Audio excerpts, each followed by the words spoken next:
Alberta and Ontario team up. Prime Minister Carney is no Justin Trudeau. With hope Ottawa can help achieve their goals. Turning up the volume. I don't mind festivals being here. What I mind is it being that loud all the way till 2 a.m. Why Stampede Week means little sleep for some.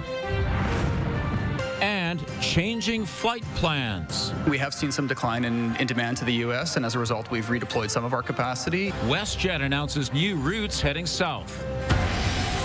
CTV Calgary, local breaking news with Ian White. Good afternoon. Alberta and Ontario are teaming up on pipelines and interprovincial trade. And Premier Danielle Smith wants to see movement on a major energy project by the fall. Jordan Canagan is at McDougall Centre with more. And Jordan, new deals could see more oil and minerals moving between the provinces. And Ian, those two deals were signed earlier today, one of which will see Alberta and Ontario explore establishing an energy corridor between the two provinces. The other part of the deal will see Alberta look to buy more Ontario-made vehicles, while Ontario allows more Alberta alcohol into that province. Now, earlier this morning, though, it was Premiers Danielle Smith and Doug Ford flipping flapjacks at the annual Premier's Breakfast for the Stampede. Now it's down to business. Government officials will work to study pipeline and rail routes that could bring energy products to ports in Ontario for export. They'll also continue to push the feds to foster a better environment for the private sector to invest in energy projects. That would mean repealing pieces of legislation Smith calls harmful to the oil and gas sector. She wants to see movement in the next 3 months. But the biggest ask is for the Prime Minister to green light another pipeline. Be a moment where the rubber hits the road. Like, you can only talk the talk for so long before you start putting some real action around it. Prime Minister Carney is no Justin Trudeau. He's a business mind. He's run massive multi-billion-dollar businesses, and he's bringing the business approach to the federal government that hasn't had that approach in the last 10 years. But as more interprovincial trade barriers are removed, one left-leaning think tank calls it political theater and says that they could be more harm than good in the long run. A new report from the Canadian Centre for Policy Alternatives says trade barriers are already minimal and they could have negative economic and environmental effects removing them so quickly. Ian? Jordan, thanks very much. Calgary's mayor met with the Prime Minister today to talk about the city's priorities. Canada is already an energy superpower, and Calgary is at the heart of that. Prime Minister Carney repeated his message that Canada has a role to play on the global stage as an energy leader, both in terms of innovation and provision of a safe and affordable energy supply. Jyoti Gondek emphasized the need to recognize both conventional and green energy sectors as national assets. The mayor is also seeking a federal partnership on the Prairie Economic Gateway. The project would see a massive manufacturing and warehouse district built just outside southeast Calgary city limits. It would be served by rail. An effort to officially relaunch the Progressive Conservative Party of Alberta has begun. Independent MLAs Peter Guthrie and Scott Sinclair were at the announcement on Saturday. In order to register the party with Elections Alberta, they need to collect 8,900 signatures, and they hope to be able to do that by November 27th. They say this party will be for people who can no longer support the UCP while giving the NDP a run for their money. I think the biggest risk to an NDP victory is to not have choice, because Albertans will reject the UCP, at least in my opinion, for the same reason that they voted for change back in 2015. That's to get rid of that misconduct and entitlement. Albertans, they need a trusted, legitimate, conservative option on the ballot in that next election. Both Guthrie and Sinclair say they will not elicit support from other UCP MLAs, saying they will need to decide for themselves what's right. Calgary police are looking to speak to more witnesses of a fatal crash on Stony Trail last week. The crash happened Sunday, June 29th, near the Bow Trail interchange in the southwest. Police say just before 6:30 p.m., a man lost control of his SUV, crossed the median into oncoming traffic, and hit an SUV. The 25-year-old man was thrown from his vehicle and hit a sign, which police say killed him. A woman driving the other SUV ended up with life-threatening injuries. Police are looking to speak to anyone who witnessed the crash, but say the drivers of two light-colored SUVs and a dark-colored SUV may have key information to help the investigation. Cardston RCMP are investigating after the body of a 16-year-old girl was found in an abandoned vehicle. The teen was discovered Friday in Glenwood. That's about 34 kilometers northwest of Cardston. Anyone with information about the death is asked to call Cardston RCMP or Crime Stoppers. A Calgary man has been found guilty of first-degree murder in the death of a sex worker in 2023 at Deerfoot Athletic Park. A judge told court that extensive CCTV and phone evidence from the Crown's case made it inescapable that Christopher Ward Dunlop killed 58-year-old Judy Mares and burned her body. The judge says Dunlop was concealing his actions, pointing to him switching vehicles and leaving his phone at home. The now 50-year-old was also convicted of manslaughter in 2009 in the death of Laura Furlan, also a sex worker, killed at the same park. The Crown says the judge's decision today was the right one. We've received the justice's decision today. We're still digesting it, but note that it was a very comprehensive decision in which he considered all the evidence that was heard in this very complex and tragic case. A first-degree murder conviction is an automatic life sentence with parole ineligibility for 25 years. Sentencing is set for July 28th. The Stampede is in full swing, but it's not a party for some living near Cowboys Park who say they're not getting much sleep. Tyler Barrow joins us live from Cowboys Park. So, Tyler, how many complaints have come in? Ian, the city of Calgary has received 16 noise complaints in relation to music events at Cowboys Park, which is just behind me and not far at all from where many people live. It has been given a noise exemption for the Stampede, allowing it to play music past 10 p.m. Bylaw says it has been actively monitoring the site for the sounds to remain under 85 decibels, which is as loud as heavy traffic or a lawnmower. At 1:30 a.m., the music must be reduced to 60 decibels, which is what you might experience in an office environment or restaurant. At 2 a.m., the music must be turned off. Bylaw says it has found no infractions. For one resident, though, living across the street, it is becoming more frustrating by the day. I don't mind festivals being here. What I mind is it being that loud all the way till 2 a.m. You know, especially on a weeknight when most of us that live here in this building have to work the next day.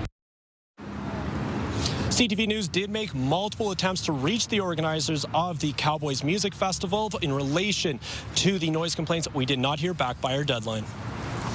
Tyler, thank you very much. Okay, Danielle, I'll try to keep my voice down, try to keep things quiet. Till 2 a.m. or after 2 a.m. Exactly, but people are stampeding this week, and if they were this afternoon, for example, they had good weather for it. Yeah.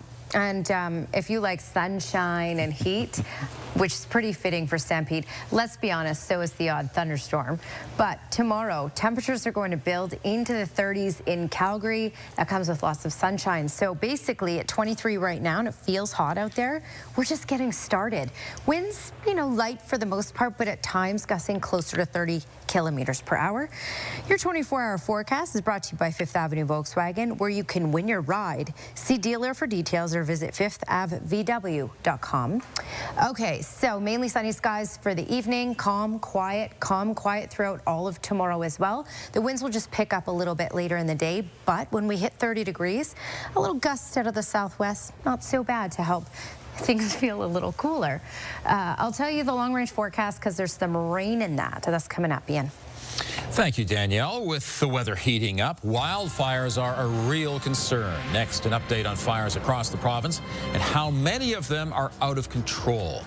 And where measles cases are now on the rise in Alberta. Also, if you have a news tip for us, text us at 10400.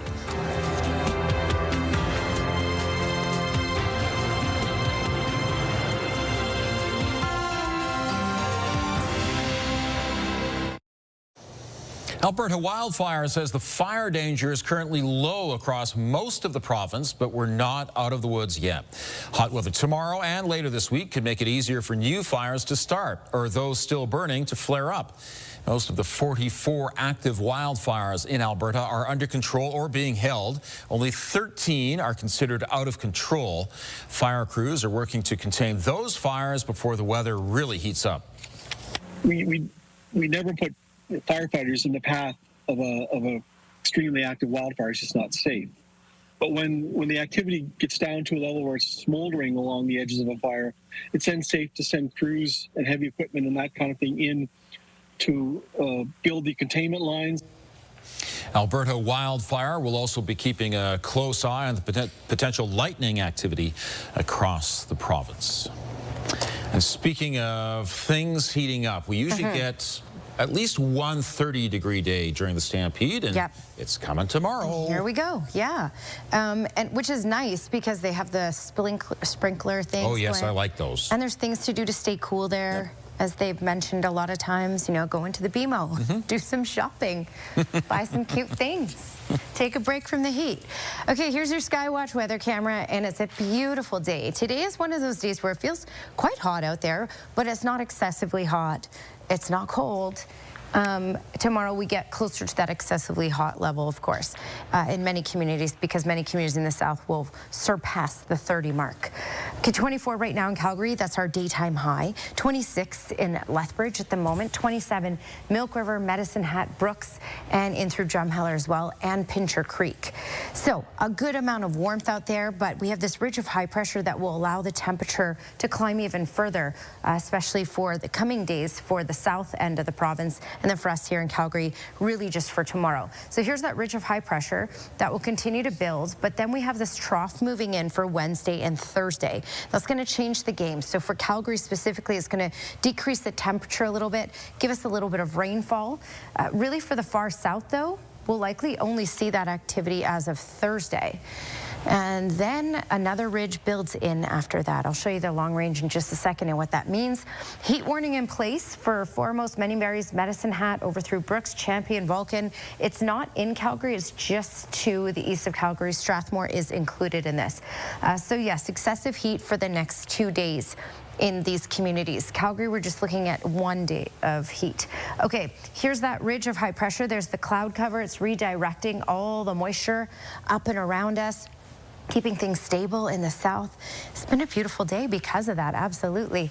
So we're looking at that ridge of high pressure again being in place for all of tomorrow, but then by Wednesday for Calgary, we're gonna see things start to creep in as that pattern changes and that trough moves towards us. So Wednesday, we'll notice the clouds increasing. By the noon hour, we may even see a little bit of a sprinkle out there. And then by Thursday, we'll probably get some rain from this as well, and certainly a good amount of cloud cover. And temperatures won't be able to climb quite as high as we go through those next couple of days. So while this says Tuesday, this is an error in the graphic. This should be all sunshine here. Sunshine for tomorrow and a high of 30. Beautiful day, but yes, hot. Slap on the sunscreen. It might feel more like 31, 32 with the humidity. Then we drop to 23 because we are looking at that cloud cover. We won't get as much heat. So we have a chance of showers, especially between 11 and 3 for Wednesday. And then we'll likely see some showers once again on Thursday. Thursday, only a high of 18 expected. We will bounce back fast into the mid-20s for Friday and then higher 20s to kick off the weekend.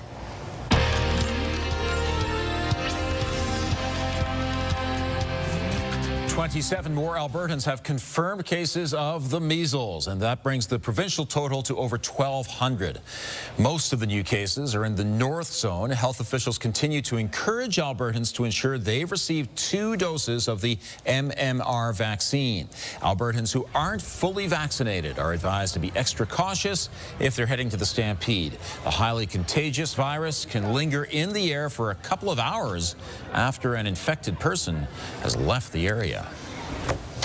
By midwinter, many Albertans will be looking south for warmer weather. Just ahead, how WestJet is offering more sunny options, none of them in the U.S.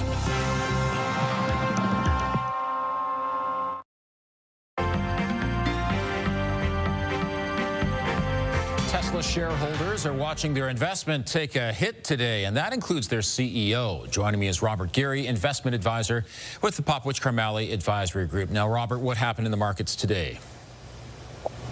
Well, Ian, I think that we were on this whole pause on tariffs, and now this is back in the headlines here as Trump has put new tariffs during the day as he sent out these letters to a few places, Japan and South Korea being this morning 25% extra on them. This afternoon we got more on Malaysia, Kazakhstan, South Africa on 30%. So this is going to start August 1st. So we'll have to see if this sticks or not. But again, now it's back in the headlines, and now we're back in negotiations and deadlines and all the things that we were hoping were over, and it's caused the market to give back some today. And once again, Elon Musk is opening his mouth, and that is affecting Tesla stock. Yeah, this is an interesting one. Now, he said that he wanted to, remove himself from Doge and some of his government involvement. Now he's looking to step back in with his own political party called the America Party. And this is on the back of part of the big, beautiful bill where we go against electric vehicles. And so he has some self-interest in doing this. But for the Tesla stock, they're tired of their CEO, with his side jobs and distractions, and so the stock was down about 7% year to date. They haven't been delivering the vehicles that were expected, so this is a performance issue now on Elon Musk. Interesting to watch. Thanks. Appreciate it. WestJet is already looking ahead to winter and announcing 5 new sun destinations. There are 3 new direct flights from Calgary to Mexico, to Guadalajara, Cozumel, and Tepic. There's also new service to Puerto Plata in the Dominican Republic and 4 flights a week to Panama City. The airline says it's moving planes to different destinations as demand for travel to the U.S. drops. I mean, it's very hard to forecast at the moment what's going to happen. We have seen some decline in demand to the U.S., and as a result, we've redeployed some of our capacity into domestic markets across the Atlantic and into Latin Caribbean destinations. We've seen that demand situation stabilize, but it's hard to say how it's going to develop going forward. But we have a lot of confidence in the destinations that we're offering today. WestJet says it's also increasing service from Calgary to Tokyo. There will be daily flights between the 2 cities through the winter. Alberta beef and other grocery staples are costing a lot more this year compared to last. Meat prices are up 2% from May, but 6% since last June. Vegetable oil increased 2% in May, but is up 18% from last year. And while dairy only saw a 0.5% increase since May, it has jumped up 20% since last year. Meat and dairy prices are rising for 2 reasons. There are fewer cows, and dry weather in North America means less feed is available for them. Alberta and Ontario are teaming up on pipelines and interprovincial trade. Here's Tara Nelson with a look ahead to CTV News at 6. Hi, Ian. Danielle Smith and Doug Ford announced several ways they'll work together to reduce provincial barriers and build the Canadian economy. But a new report is warning that rushing to remove provincial roadblocks could actually have negative effects. You'll hear why coming up at 6. Also ahead, over 60 Texas athletes are competing at this year's Stampede. Just ahead, how they're coming together after the deadly flooding in their home state. Ian. Thank you, Tara. The Prime Minister flipped some pancakes at a Stampede breakfast this week, but it did not go as planned. That's better in Ottawa. There you go. I'm going to do another one. I'm going to do another one. I'm practicing. I got a little cocky there. Mark Carney admitted defeat, taking it all in stride. The PM attended a Liberal Party fundraiser Saturday afternoon. Pierre Poilievre was at a Conservative fundraiser at Heritage Park on Saturday night. And federal NDP leader Don Davies was also in Calgary this weekend. It could be one of the most unusual and most ambitious gingerbread houses you've ever seen. A couple in Edmonton have created a gingerbread model of the Alberta Legislature. Matt Intihar and Sheila Guevara aren't bakers, but they got the idea when they saw a gingerbread house in a local bakery. It took 6 months, but they finished it, and they say it brought them even closer together. He sits right there and he's just doing this little thing and little thing. It's kind of, looking at him, it's very heartwarming, and it's he's very graceful doing that, and it makes me push myself harder too. I guess this kind of thing could pull people apart. Maybe they'd get fed up with each other, but I think for us it did. I think it did bring us together. Yeah. Guevara says the two of them have different skills, but skills that complement each other. What a lovely couple. Looks like tomorrow will be the warmest day this week. Right now in Calgary, mainly sunny and 24 degrees. Danielle has details just ahead.